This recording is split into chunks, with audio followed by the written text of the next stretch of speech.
योगिनस्त्रिविधमितरेषाम् ततस्तद्विपाकानुगुणानाम् मेवाभिव्यक्तिर्वासनानाम् जाति देश काल व्यवहितानाम् मप्यानन्तर्याम् स्मृति संस्कारयोः रेकरूपत्वात् स्मृति संस्कारयोः रेकरूपत्वात्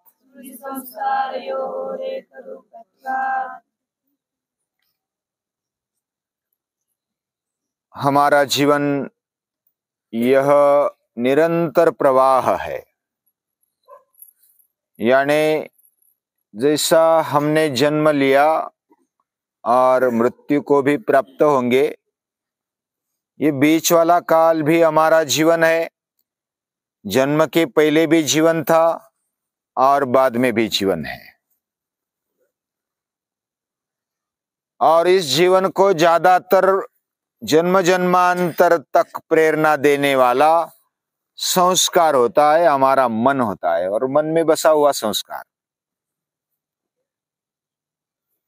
और वो भी साथ में चलता है। जैसा शरीर छोड़ दिया फिर भी अगले जन्म में भी वो संस्कार आते, फिर स्थान छोड़ दिया तो उधर भी आते, और समय बदल गया तो भी आते। वो स्मृति रूप में रहते हैं, और स्मृति और संस्कार लगभग एक ही है। और ये दोनों एक होने के कारण जैसी स्मृति हमारे साथ बने रहती है, नींद में भूल जाते हैं हालांकि, लेकिन फिर से सपने में भी कभी आ जाती है, कभी जागृत होने पर भी आ जाती है। लेकिन जैसा प्रसंग आ जाए वैसी स्मृति आ जाती है।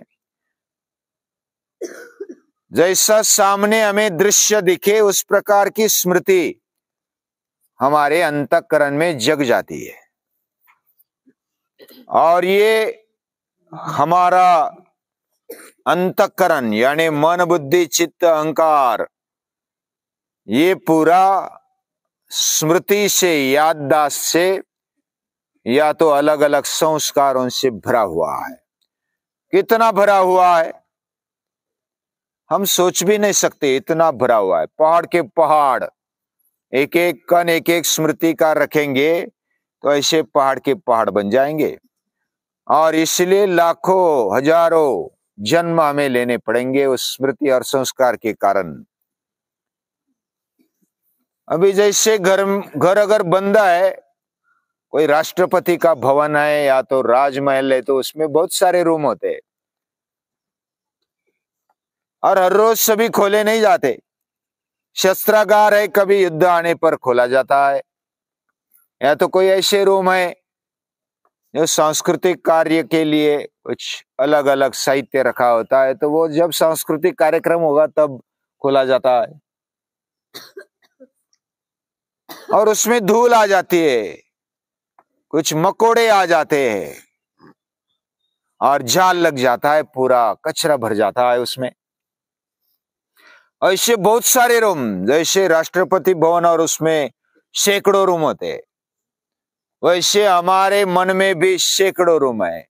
जैसे मोबाइल में बहुत सारे फोल्डर्स होते हैं, बहुत सारे फाइल्स होते हैं, बहुत सारे एप्स होते हैं। एंड्रॉयड मोबाइल तो इतना भरा हुआ होता है कि हम पूरे के पूरे एप्स उपयोग भी नहीं करते। 2-4 उपयोग करते, ज्यादा से ज्यादा कोई करता होगा, क्वचित ज्यादा, लेकिन बहुत सारे ऐप्स ऐसे होते हैं वो उपयोग ही नहीं करते। वैसा हमारा मन और बुद्धि, इसके बहुत सारे फोल्डर्स है, बहुत सारे ऐप्स है, और उसके खोलने की भी कभी बारी नहीं आती, तो उसमें कचरा आ जाता है। और उसको कैसा निकाले, ये बहुत परेशानी वाली बात है। जैसा हमने एक बार उदाहरण देखा था, एक बोतल है, बड़ी बोतल है, 2-3 लीटर वाली, 5 लीटर वाली, उसका मुख छोटा है और वो पूरा गटार के पानी से भरा हुआ है और उसको उल्टा भी नहीं करना है, फिर भी उसमें से कचरा, गटार का पानी निकाल देना है। तो कैसे निकालेंगे? याद है क्या बताया था? याद है? उसको कैसा कम करेंगे? शुद्ध पानी उसमें भरना है तो कैसा भरेंगे? हाँ, क्या क्या? उसको निकाल कर अच्छा पानी। हाँ, निकालना नहीं आता ना। हाँ, अच्छा पानी डाल डाल कर, ये बहुत बढ़िया उत्तर है। हाँ, हमारा पूरा जीवन ये गटार से भरा हुआ है, समझो। उसमें क्या करो, एक नली डालो अच्छे पानी की, और जितनी फोर्स से डालेंगे, जितनी स्पीड से, वेग से डालेंगे, उतना वो कचरा उमड़ते जाएगा, पानी भी बाहर आते जाएगा और अंदर पानी भरा भी रहेगा और शुद्ध भी होता रहेगा। उसका प्रवाह जारी होना चाहिए। उसमें लगातार पानी, अच्छा पानी भरना पड़ेगा, और ये लगातार पानी, अच्छा पानी, और वो भी वेग से, यानी कि वो भी हमें सहन होना चाहिए। बोतल अभी कच्ची है तो वो फट जाएगी, ज्यादा प्रेशर डालेंगे तो, यानी हमारा जीवन भी बचना चाहिए और शुद्ध भी होना चाहिए। इसके लिए उसको धीरे धीरे पानी डाल करके सतत प्रवाह उसमें होना चाहिए, और वो प्रवाह क्या करेगा? कचरे को बाहर निकालेगा, गटार के पानी को बाहर निकालेगा और अच्छे पानी को अंदर समाएगा। और ऐसे कालांतर में धीरे धीरे वो संस्कार, यानी कि वो कचरा कम होता होता होता होता शुद्ध पानी आ जाएगा। उसको समय लगेगा, लेकिन काम तो होगा। हमारी जिंदगी बचते हुए भी काम होगा। नदी वेगे न शुद्धति, नदी वेग से शुद्ध बनते जाती है, वो प्रवाहित है। हम एक पैर डालेंगे जिस नदी में, हमें लगता है कि दूसरा पैर भी उसी नदी में डालेंगे, ऐसा नहीं होता।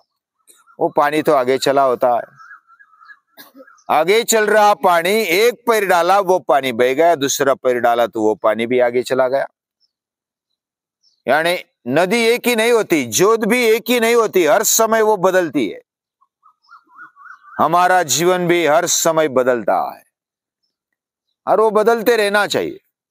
उसी में नाविन्य है, उसी में मजा है, आनंद है। लेकिन वो प्रवाहित अगर नहीं होता है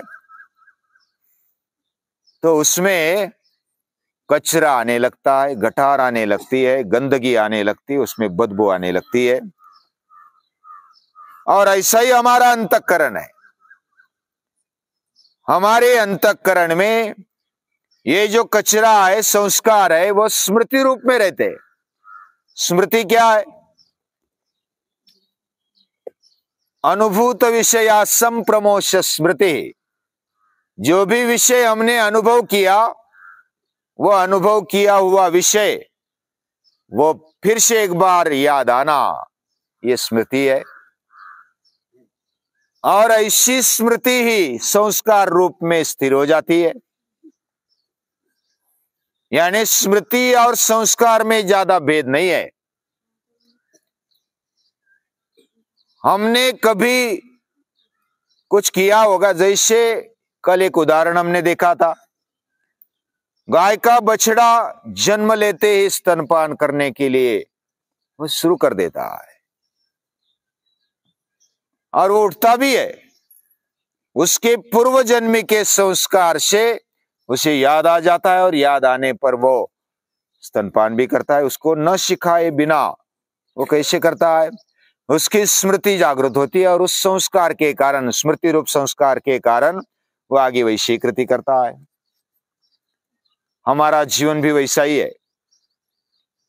हमारे अंदर जो संस्कार होते हैं वह लंबे समय तक चलते, वह स्मृति रूप में रहते, और जो जैसा प्रसंग आ जाए, जो भी हमें जन्म मिला, जिस देश में हम रहते हैं, जिस काल में हम रहते हैं, उसके अनुसार वही स्मृति हमारी जागृत हो जाती है, वही संस्कार जागृत हो जाते हैं, और वही जागृत होने वाले संस्कार हमें दिखते हैं। लेकिन अजागृत जो सुप्त संस्कार है वो दिखते नहीं, वो प्रसुप्त रहते हैं। ऐसे संस्कार भी जब कोई प्रसंग आ जाए तो जागृत हो जाते हैं। उनको कैसे निपटाना, गीता में एक उल्लेख है, शरीर यद वापनोति यच्चाप्युक्तमतीश्वरः गृहीत्वैतानि संयाति वायुर्गंधानि वाशयात्। कौन से अध्याय में है? 15वें अध्याय में। 15वें अध्याय में ये श्लोक आया, और शरीर चला जाने पर, शरीर जाते समय उसके साथ वायु के साथ जैसा गंध जाता है, वैसे संस्कार जो भी अलग अलग भाव है, हमारे मन में रहा हुआ संस्कार है, वो आगे चलता है। जैसा वायु के साथ गंध आगे चला जाता है, हमें समझ में नहीं आता, वैसे हमारे मन के अंदर रहे हुए संस्कार वो आगे चले जाते, दूसरे जन्म में भी, वो पता नहीं चलता। जो हमारे साथ परमानेंट आने वाला है, यानी ये जो वासना है, कामना है, वो मन में उमड़ती है और वो संस्कारों के अनुसार उमड़ती है, और इसके कारण उस वासनाओं को, संस्कारों को शुद्ध कैसा करे, ये मूल प्रश्न है। अभी महर्षि पतंजलि ये क्यों इतना बताना चाहते हैं, क्या कारण है ये बताने का? तो महर्षि पतंजलि इसलिए बताना चाहते हैं कि हमारे अंदर कितने गहरे संस्कार होते हैं, अभी तक मन को पूरा कोई नहीं जान पाया। जैसे एक बार हमने मन के बारे में सोचा था कि वो आइसबर्ग जैसा है, यानी समंदर में रहा हुआ पहाड़, बर्फ का पहाड़। गहरे समंदर में बर्फ का पहाड़ भी है तो छोटा दिखाई देता है, ऊपर छोटे टेकड़ी जैसा, लेकिन अंदर तो हिमालय जैसा है, बर्फ इतना बड़ा है। वैसा हमारा मन दिखता छोटा है, लेकिन अंदर बहुत ही बड़ा है। और इतना सारा स्वच्छ करना हमें इतना समय भी नहीं मिलता, और नए नए संस्कार तो होते जाते, नए कृति करते, कृति के कारण कुछ फल मिलता है, फल के कारण संस्कार होते हैं, और वही संस्कार स्मृति रूप में हमारे मन में बैठते हैं। तो ऐसा कचरा कैसे निकाला जाए? तो हमारे ऋषियों ने एक उपाय बहुत ही बढ़िया बताया। अग्नि के साथ जुड़ जाओ तो अग्नि कचरा जला डालता है, शुद्ध कर देता है। कोई भी धातु में कचरा है तो धातु में कचरा अगर अग्नि में धातु डालते हैं तो वो पिघलता है और कचरा कचरा जल जाता है, बाकी धातु शुद्ध बचता है। वैसे हमारे मन को किधर डाल दो? अग्नि में डाल दो। वो अग्नि यानी ज्ञान रूपी अग्नि में डाल दो, या तो मूर्ति पूजा कर लो, चैतन्य रूप जो भगवान है उसी में उसको एकाग्र कर लो। और वही अभ्यास हमारे ऋषि मुनि कहते हैं, मयि एव मन आदत्स्व मयि बुद्धि निवेशय, मुझ में मन बुद्धि डाल दे, निवशिष्यसि मयि एव अत ऊर्ध्वन्न संशयः, हमारा मन और बुद्धि ऊर्ध्व गति को जाएगा, इसमें कोई संशय नहीं है। हमारे मन को और बुद्धि को ऊंचा उठाने के लिए, अंतःकरण को ऊंचाई देने के लिए हमारे जीवन में आवश्यकता होती है मूर्ति पूजा की। और इसलिए भगवान कहते हैं मुझ में मन डाल दे, बुद्धि डाल दे।